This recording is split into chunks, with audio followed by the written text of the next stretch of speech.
So now that you made it this far, you probably should have answered the questions by now. Where did we come from? And also, what's wrong with the world? What's wrong with me? By this point in our study of God's story, we should be feeling a bit of conflict, a little bit of tension, and it should drive us to the question, what can make the world right?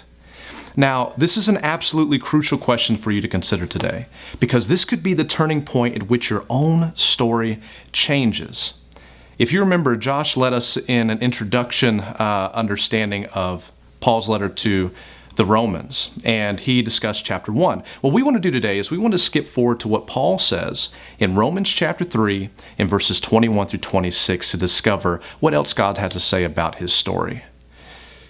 We've already made our move, and we failed. Now it's God's move. What will he do with us? I want to read you a passage from Romans chapter 3, beginning in verse 21.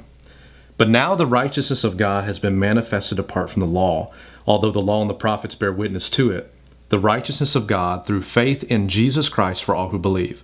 For there is no distinction, for all have sinned and fall short of the glory of God.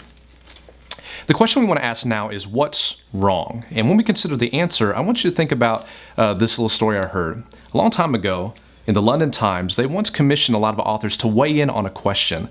And the question was, what's wrong with the world? And one English author by the name of Chesterton wrote in this response: Dear sirs, I am sincerely yours, G.K. Chesterton.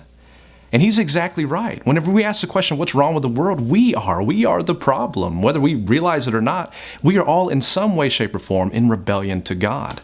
Now, this is kind of a recap of a lesson that we've discovered already thus far, but Paul points out this crucial fact. All have sinned and fall short of God's glory.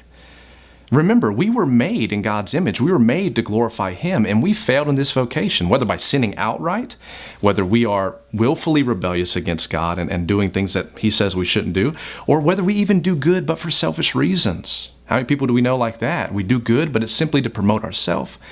Or you think about individuals who are doing good but away and apart from God. I mean, think about a person who raised a child to be a good law-abiding citizen. He pays his taxes, does whatever, but he completely ignores their existence. He doesn't visit them on the holidays. He doesn't send a card for their birthday.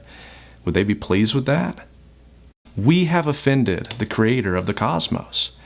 In God's court, our hands are stained red, and we are guilty.